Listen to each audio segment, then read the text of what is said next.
Laborer fined $100,000 for obscuring ID mark on vehicle. Guyana Times. Pradesh Persad, a 26-year-old laborer from Lima housing scheme in Essequibo Coast, has been fined $100,000 after being found guilty of obscuring the identification mark on the rear of his motor vehicle. The ruling was made by Suddy Magistrate Tamika Clark during a court session on Wednesday. The charge against Persad was brought under Section 13 of the Motor Vehicle and Road Traffic Act, Chapter 51:02, following an incident that occurred on January 24, 2025, along the Anna Regina Access Road.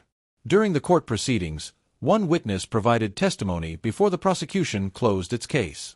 After reviewing the evidence, Magistrate Clark ruled Persad guilty of the offense. Should he fail to pay the fine, Persad will face 2 months' imprisonment. This case highlights the importance of adhering to vehicle identification regulations to ensure road safety and accountability.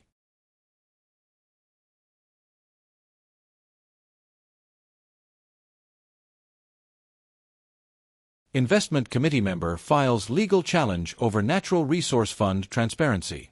Mr. Terrence Campbell, a member of the Natural Resource Fund, NRF, Investment Committee, has filed a judicial review application today challenging the government of Guyana's management and transparency regarding the Natural Resource Fund. The application names the Attorney General of Guyana and the senior minister in the Office of the President with responsibility for finance as respondents. The legal action raises concerns about the transparency and accountability surrounding significant withdrawals from the fund, which have totaled approximately $2.61 billion, over $500 billion Guyana dollars, in the past 3 years. The breakdown of withdrawals includes $607.65 million in 2022, $1,002.13 million in 2023, and $850 million from January to September 2024, with an additional $153.456 million withdrawn in the last quarter of the year. Appointed to the Investment Committee on July 8, 2024, Campbell cites official government records indicating that these withdrawals are being utilized to finance regular government operations. The national estimates for 2025 reveal current expenditure deficits of 46,016 million Guyanese dollars for 2024 and 75,929 million Guyanese dollars for 2025, suggesting that funds intended for specific purposes are being misallocated. The application points to serious violations of the Santiago Principles, which have been incorporated into Guyanese law through Section 4 of the Natural Resource Fund Act. These principles establish mandatory standards for governance and accountability in managing sovereign wealth funds. Campbell argues that the government's practices breach key principles requiring accountability, transparency, and responsible investment. The legal challenge seeks declarations that all withdrawals from the fund must be exclusively directed towards national development priorities, such as green economy initiatives and projects related to mitigating the effects of major natural disasters. The application highlights a lack of comprehensive documentation for withdrawals, clear criteria for defining national development priorities, and robust tracking mechanisms for expenditures. Campbell requests the court to mandate the Minister of Finance to provide a detailed breakdown of all expenditures from previous withdrawals within 30 days and to implement proper procedures for documenting future withdrawals.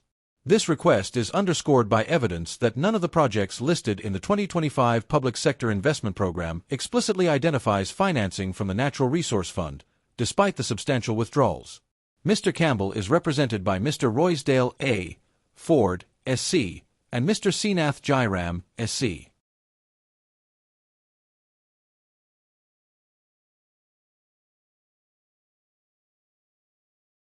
Jagdeo questions silence on David Hines' attack on Afro-Guyanese. Dr. Barrett Jagdeo, General Secretary of the People's Progressive Party, PPP, has publicly condemned Working People's Alliance, WPA, co-leader David Hines for his recent derogatory remarks aimed at Afro-Guyanese during his Politics 101 broadcast. Hines characterized those Afro-Guyanese who choose to align with political parties outside his ideology as lick bottoms, house slaves, and sellouts, prompting a strong response from Jagdeo.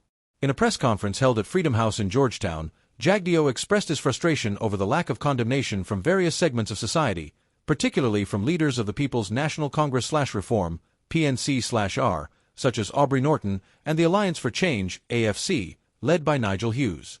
He questioned, "Where is the conscience of society?" highlighting the silence from organizations like Transparency Institute Guyana Incorporated, TG, and Red Thread on Hines' inflammatory comments. Jagdeo refuted the narrative that Afro-Guyanese individuals joining the PPP are selling out, suggesting instead that they are motivated by the opportunities created by the current government. He mentioned that the PPP has successfully registered 1,500 young individuals into its political youth arm, emphasizing that these young people are making informed choices based on their ambitions and logical reasoning. The individuals coming to us are not selling out anyone, they are smart and think for themselves, Jagdeo stated, defending the agency of Afro-Guyanese in their political decisions. He argued that the coalition opposition has repeatedly demonstrated a lack of vision and competence, prompting many to seek alternatives. Jagdeo's condemnation of Hines' divisive rhetoric aligns with similar sentiments expressed by President Dr. Mohammed Irfan Ali and other government officials, who criticized the media for its silence on such controversial statements. President Ali pointed out that this silence reflects a selective attitude towards addressing racism by journalists and social commentators. Additionally, the Association of the People of African Descent, APAD, has also condemned Hines for his backward-thinking comments, reiterating the call for a united front against divisive rhetoric in the political landscape.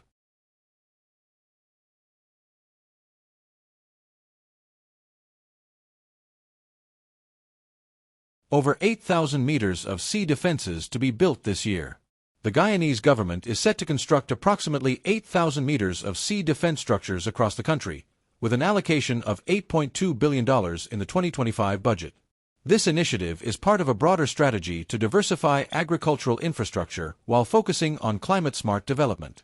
During the Guyana Energy Conference and Supply Chain Expo at the Marriott Hotel in Kingston, Georgetown, Minister of Public Works Bishop Juan Edgehill announced that over 110,000 meters of sea defenses are currently being maintained nationwide. He emphasized the importance of these structures in protecting agricultural lands from saline water. In recent years, about 23,900 meters of new sea defense structures have been constructed along the coast. The funding for this year will facilitate coastal defense projects in key areas such as Belladrum, Bengal, Den Amstel, Onderneming, and Zeelandia. To further enhance drainage and flood management, the government is also building over 200 kilometers of drainage canals in Regions 5, 6, and 2. In collaboration with the National Drainage and Irrigation Authority, the Ministry of Agriculture has installed 19 pump stations along the coast, complementing 40 mobile pumps that are ready for deployment to outlying areas. Minister Edgehill underscored the significance of these efforts in support of the PPP/C administration and CARICOM's food security agenda. He noted the goal of reducing the CARICOM import bill by 25% by 2025, highlighting the need to keep saline water off agricultural lands. Additionally, the minister discussed other infrastructural projects aimed at enhancing transport and logistics, including the potential establishment of a deep water harbor.